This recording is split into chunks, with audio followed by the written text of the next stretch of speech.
In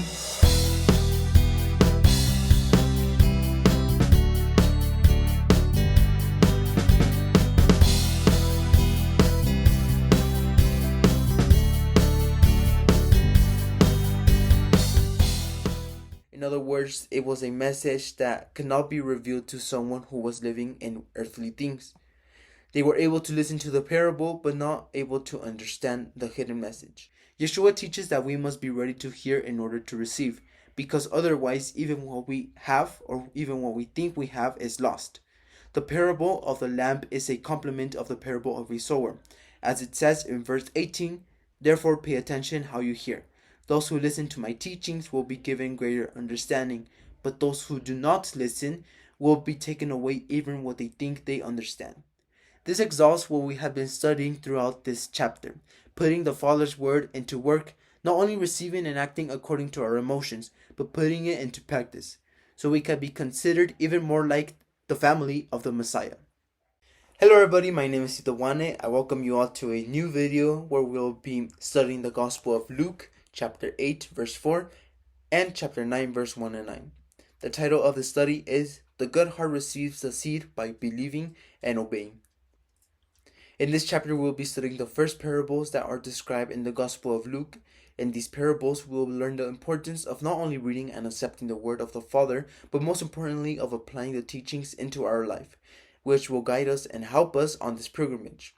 We will also be reading the miracles that the Messiah performs, calming the storm, liberation of casting out demons, healing the woman with bleeding issues, and resurrecting the daughter of Jairus. In these miracles, Yeshua once again demonstrates his power and authority that the Eternal gave him. And lastly, we'll be reading in chapter 9, verse 1 to 6, about the authority and calling Yeshua gave to his disciples. Well, with this short introduction, let us begin with today's study. In chapter 8, verse 1 to 15, it narrates the first parable of the Gospel of Luke, which is called the parable of the sower. In these verses, we read that Yeshua tells a story to the multitude in parables. As we have studied in previous Gospels, the reason why Yeshua spoke in parables was so that only the people who had the ears and heart to understand and listen to the hidden message of the kingdom of the heavens could do so. In other words, it was a message that could not be revealed to someone who was living in earthly things. They were able to listen to the parable, but not able to understand the hidden message. Now in these verses, the parable the Messiah tells us is about the sower. We read that it speaks about 4 types of soil. Let us remember that when the Bible speaks about the seed, it is a representation of the Father's word. And the different types of soil is a representation of different types of people who hear the message. Understanding this, we can come to the conclusion that the Messiah speaks about the parable of the sower, since in verse 4 it narrates that many people had gathered around the Messiah and his disciples to listen to Yeshua's words. But most likely some of them were there to receive a miracle, food, etc. And just as Yeshua said in verse 10, when you look, you will not see, and when you hear, you will not understand. Now we're going to be analyzing each type of soil that Yeshua mentions in this passage. The first soil is about the seeds on the path. We read here that the seeds were trampled and eaten by the birds. The seeds that fell on the path represent those who hear the word of the Creator, but in the time the adversary, represented by the birds, comes and takes away their opportunity of salvation. That is to say, this land describes the unbelievers, those who do not value the word of the Creator, those who say that they are fine where they are and they do not need to hear another word because they do not want to live in obedience. Their carnality deceives them into believing that what they do is enough and they do not need to make a greater effort, which is why this attitude does not allow them to have the opportunity of salvation. The second soil is about the seeds on the rocks, and as we read, these seeds did grow but withered. The seeds on the rocky soil represent those who hear the word and hear it, but due to a weak faith, whether their faith is ruthless or based on emotions, they give up on the face of life's temptations. That is, they are carried away by the currents. The word teaches us several times that as believers we must go through different types of trials, where the Creator tests our faith to know how firm we are. This teaches us that we must be careful to not fall in this type of situation, that we must not get used to being obedient for only a time and then straying from the faith for no reason. In short, we must strengthen our faith overcoming trials so that we can have a faith with deep roots. The third soil is about the seeds that fell among the thorns. We read that these grew and germinated, but the thorns choked them. These seeds that fell among the thorns represent those who hear the message, but then the message of the salvation is displaced in their lives by riches, pleasures, and cares of this world.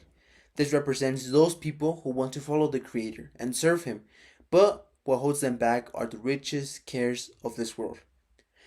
This is why the Messiah says that we cannot serve two masters, because we will serve one more than the other. The message of the seed is so similar to the message we read in the story of the rich man. Although this man kept the commandments, he cannot give the riches that belong to him to serve the Messiah. That is why we can see that in the life of a human being there are only two paths. Either one, pleasuring the riches, or two, dedicating oneself to the service of the Father, where the fruits will be obedience and consecration to finally receive the promise of salvation. Finally, it tells us of the seeds that fell on fertile soil, which grew and were harvested abundantly. The seeds that fell on the good soil represent sincere and upright people, those who hear and cling to the word. And because of this, the fruits of their works produce a tremendous harvest. This is the soil we must be as believers, a fertile soil that bears good fruit and also edifies others who see our testimony. This parable exhorts us to examine ourselves and see that it is a process that we must go through different types of trials to finally be approved and be found worthy and deserving of the kingdom when we have passed the test of this pilgrimage. Continuing with verses 16 to 18, the parable of the lamp under the jar is narrated. The verses say, "No one after lighting a lamp covers it in a jar or puts it under a bed, but puts it on a stand so that those who enter may see the light. For nothing is hidden that will not be made manifest, nor anything secret that will not be known and come to light. Take care then how you hear, for those who have more will be given, and for those who don't have, even what they think they have will be taken away." In these verses we read that the main message of the Messiah is that there is nothing hidden that will not be made manifest. This logical principle can be seen through different types of examples that Yeshua presents in the Good News. As he says in verse 16, there is no one who lights a lamp and covers it in a vessel or puts it under a bed, but puts it on a lampstand so that those who come may see the light. Yeshua teaches that we must be ready to hear in order to receive, because otherwise even what we have or even what we think we have is lost. The parable of the lamp is a complement of the parable of a sower. As it says in verse 18, "Therefore pay attention how you hear. Those who listen to my teachings will be given greater understanding, but those who do not listen will be taken away even what they think they understand." Here Yeshua was referring to those who bear fruit and those who do not. The tree that bears good fruit will continue to bear good fruit, and the tree that bears bad fruit will continue to bear bad fruit. This is connected to the fact that people can see whether our faith has works or not, and it can also be noticed if someone has a faith based on an emotion or feeling, which is why the Messiah teaches us the importance of being light in the nations. We must take care of our testimony and be like the tree that bears good fruit.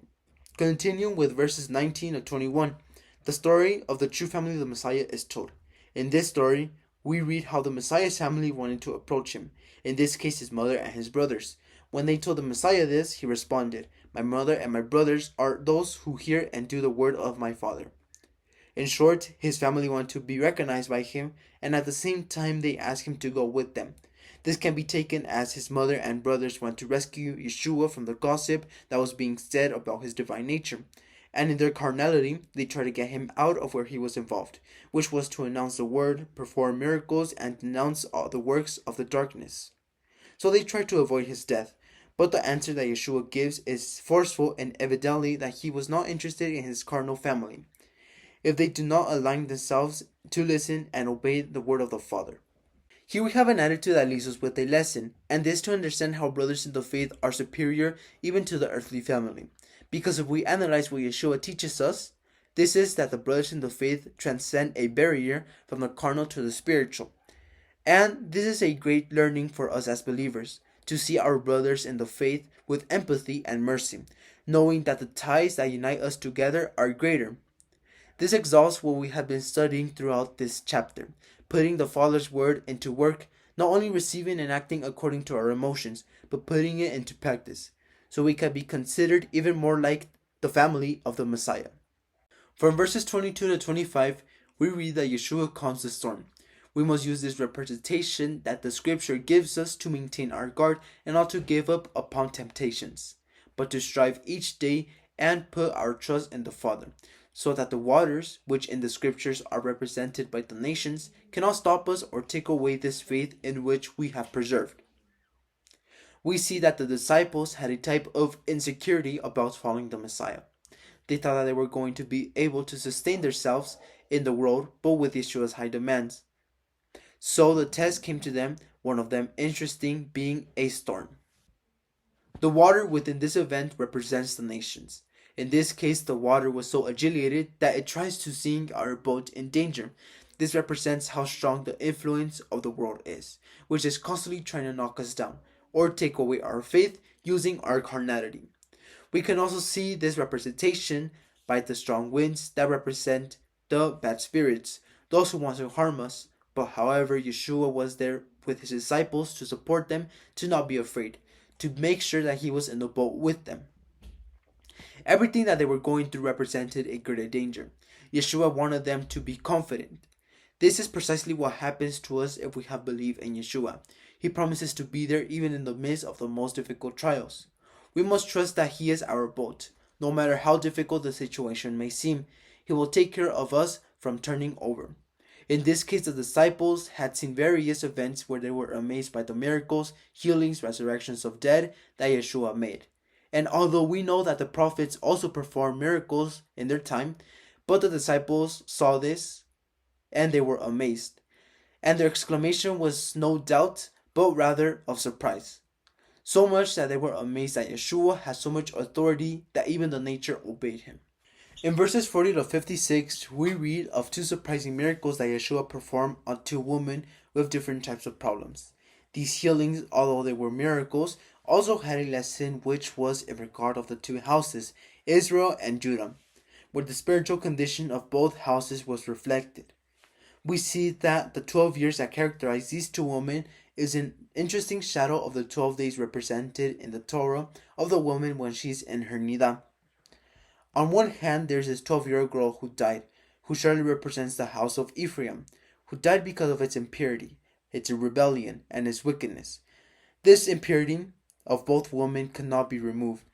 The tribe of Judah has been a participant of this impurity since the beginning of the idolatry and in the time of Yeshua. However, there was a provision that could get Judah out of the situation, and it was their last resort, which is Yeshua. And although in the time of Yeshua, that he was still alive, Judah was in impurity and in a condition of death.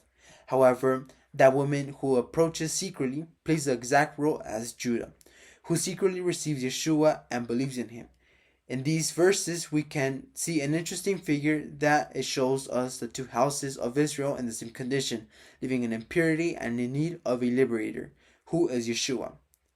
But in the end, Yeshua was going to resurrect Ephraim, rescue what was lost, and give life again.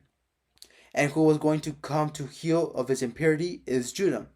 And from both houses he was going to take a remnant to make only one. Finally, from verses 1 to 6 of chapter 9 tells us about the authority that Yeshua gives to his disciples.